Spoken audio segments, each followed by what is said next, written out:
ভাগবত গীতার সম্পর্কে আমরা জানি একটুখানি। ভাগবত গীতা যেহেতু আমাদেরকে পড়তে হচ্ছে, আমরা জানছি, তাহলে আমরা ভাগবত গীতার কিছু কিছু জিনিসপত্র, ইনফরমেটিভ পার্ট আমরা জেনে নিই। ভগবত গীতা ওপরে হেডলাইন দাও, হেডিং দিয়ে নিচে লেখো চ্যাপ্টার কটা আছে ভাগবত গীতার। 18খানা, হাইফেন দিয়ে 18টি লিখে দাও।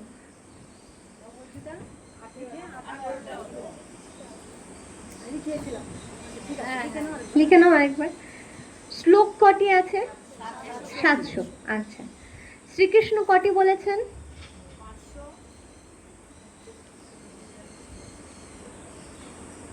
574।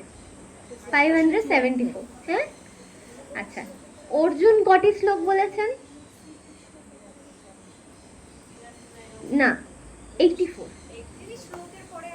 হ্যাঁ, শ্লোকের পরে শ্লোক হচ্ছে গিয়ে 700, ঠিক আছে। শ্রীকৃষ্ণ বলেছেন 574, 574 খানা শ্লোক বলেছেন।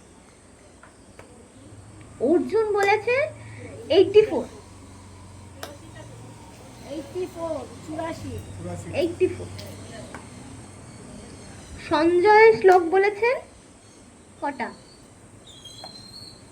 41, 41।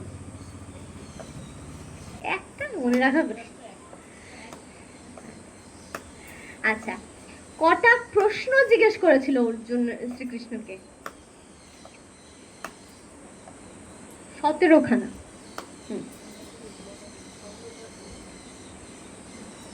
ঠিক আছে, এই এই জিনিসগুলো একটু জানা দরকার, আমি এটা বলে রাখলাম। হ্যাঁ,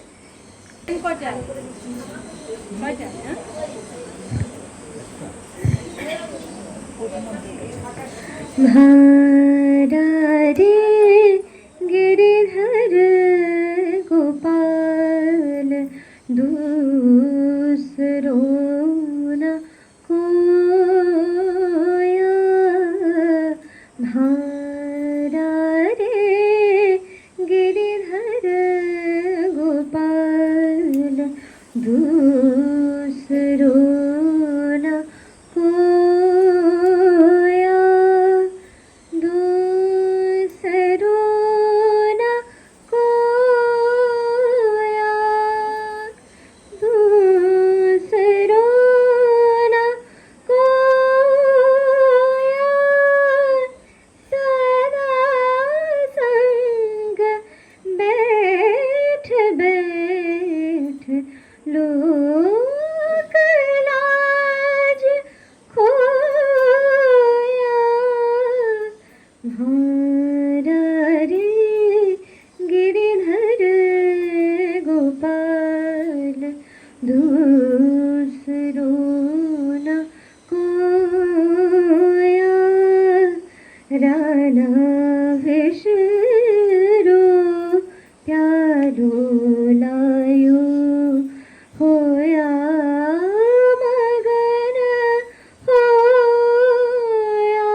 আমি ওদের জন্য আর তাড়াতাড়ি করছি,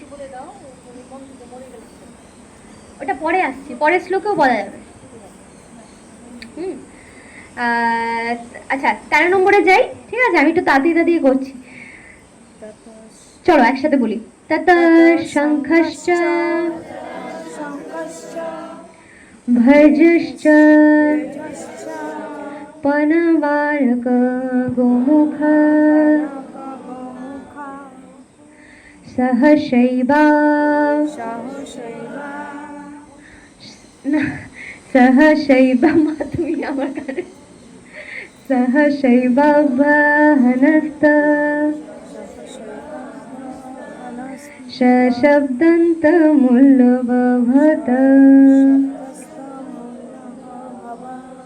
হলো 13 নম্বর শ্লোকে। আচ্ছা, এটার মধ্যে কোনো তাৎপর্য নেই, 13 নম্বর শ্লোকে কোনো তাৎপর্য নেই, কিন্তু ইনফরমেটিভ পার্ট আছে প্রচুর। ঠিক আছে, এটা হচ্ছে গিয়ে যখন তোমার সেনাপতি ভীষ্মদেব নিজের প্রতাপ দেখিয়ে শঙ্খধ্বনি ছাড়লেন, উনি একটা ইন্ডিকেটর, তো শঙ্খধ্বনি হচ্ছে গিয়ে একটা indications of getting ready for the war. ঠিক আছে, যুদ্ধের জন্য তৈরি হওয়ার জন্য আদেশ করা হচ্ছে কি শঙ্খধ্বনি দেওয়া। ঠিক আছে, তো সেই ক্ষেত্রে যখন শুনতে পেলেন যে ভীষ্মদেব শঙ্খ বাজিয়েছেন, তখন সমস্ত সৈন্য দলের মধ্যে থেকে বাজানো হলো ঢোল ঢাক, যত রকমের আছে আদার্স যে সমস্ত জিনিস দিয়ে বাদ্যধ্বনি দিয়ে জাগিয়ে তোলা, যে যুদ্ধের জন্য প্রস্তুতি নাও। এটা ইন্সপিরেশন। ঠিক আছে, এটা একটা ইনফরমেটিভ পার্ট। আমি তবু একটুখানি বলে দিচ্ছি কি কি বাজানো হয়েছিল। শঙ্খ বাজানো হয়েছিল, ভেরি, পনব, আনক, গোমুখ প্রভৃতি বাদ্যযন্ত্র সহসা বাদিত হইলে সেই শব্দ তুমুল হইয়া উঠিল। ঠিক আছে, এই সমস্ত জিনিসপত্র যা যা ছিল এগুলো যুদ্ধের জন্যই ব্যবহার।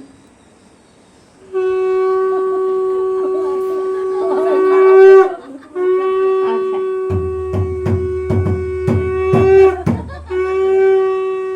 আচ্ছা, আমরাও তো হ্যাঁ জীবন যুদ্ধ করে চলেছি একটার পর একটা। আচ্ছা, এবার আমি একটুখানি আইটু বিশ্লেষণ করে দিই। পনব কথার অর্থ হচ্ছে কি মৃদঙ্গ, লিখে নাও। ঠিক আছে, পনব কথার অর্থ হচ্ছে গিয়ে মৃদঙ্গ, আনক কথার অর্থ হচ্ছে গিয়ে ঢাক, গোমুখ কথার অর্থ হচ্ছে গিয়ে রণশঙ্খ। ঠিক আছে, এগুলো হচ্ছে গিয়ে খুব ইম্পর্টেন্ট ডেসক্রিপশনস, এগুলো আমাদের মনে রাখতে হয়, মানে তো আমরা সব জায়গায় পাই না। পনব কথার অর্থ হচ্ছে গিয়ে মৃদঙ্গ, আনক কথার অর্থ হচ্ছে গিয়ে ঢাক, গোমুখ কথার অর্থ হচ্ছে গিয়ে রণশঙ্খ। হ্যাঁ, পনব পনব পনব পনব মানে মৃদঙ্গ, আনক মানে ঢাক, আর গোমুখ মানে রণশঙ্খ। হ্যাঁ, বলো এবার 14 নম্বরটাতে যাই। লেখা হয়ে দিদিরা চলে যাবেন, তো আমি 15 অব্দি করিয়ে দিই, তারপর আবার ধরা শুরু করব। আচ্ছা,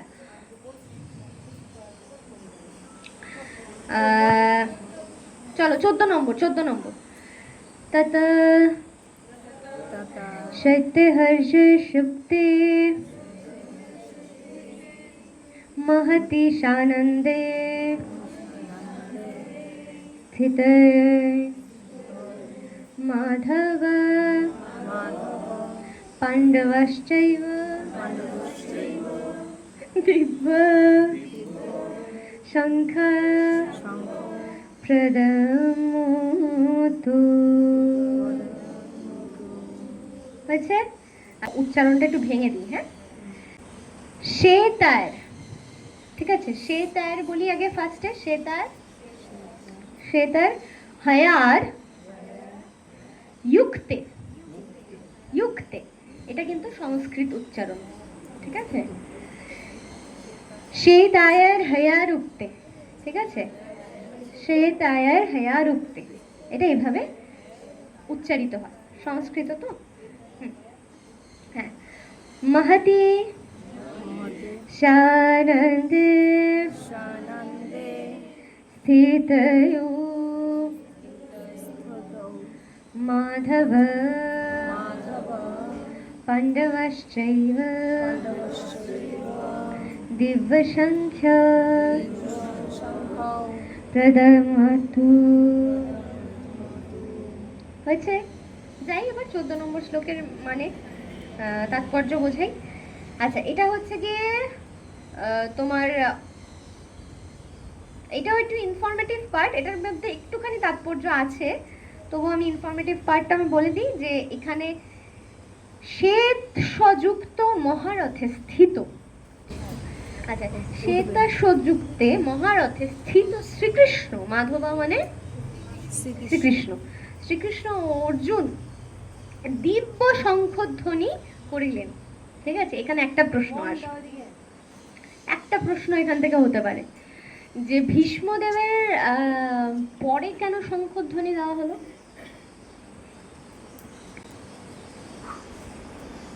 কি বললো প্রশ্নটা শোনো। ভীষ্মদেবে আগে কেন শঙ্খটা বাজালো? বাজাতে তো ওরাও পারতো আগে, ভীষ্মদেবের পরে কেন শঙ্খ বাজালো? তার আগে কেন মাধব বললো না শঙ্খ বাজাতে?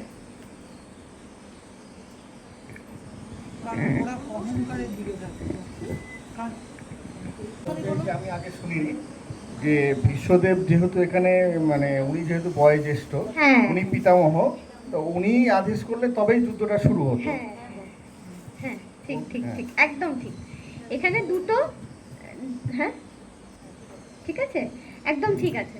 তো এখানে আমরা একটা জিনিস পেলাম যে ভগবান শ্রীকৃষ্ণ কিন্তু এটাও আমাদের শেখালো, যদিও বা ওরা বিপক্ষে, হ্যাঁ তবুও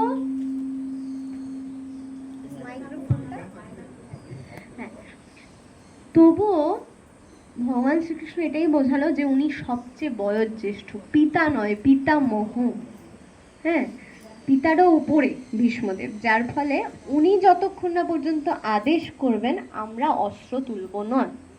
ঠিক আছে, যার ফলে এখানে আমরা একটা জিনিস পাচ্ছি যে আমাদের ভগবান শ্রীকৃষ্ণ নিজের আচার করে আমাদেরকে বোঝায় যে যদিও হবে সে তোমার বিপক্ষে, তারপরেও তোমাকে সেই শ্রদ্ধাটা দিতে হবে যে উনি ফার্স্টে ইন্ডিকেশন দেবে, তারপর আমরা অস্ত্র তুলব। ঠিক আছে,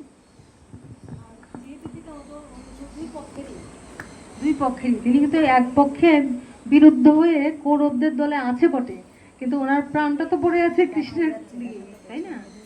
তাই উনি উভয় সংকটে পড়েছেন, প্রতিজ্ঞার জন্য তিনি কৌরবদের সঙ্গে আছেন, কিন্তু তার অন্তর কিন্তু কৃষ্ণের দিকে, কিন্তু উল্টো দিকে, কৃষ্ণের উল্টো দিকে তাকে যুদ্ধ করতে হচ্ছে। বুঝা গেল না? জয় রাধে। জন্য, হ্যাঁ পাঞ্চজন্য শঙ্খ হয়েছে। ধনঞ্জয় অর্জুন, ঠিক আছে, অর্জুন বাজালেন দেবদত্ত নামক শঙ্খ।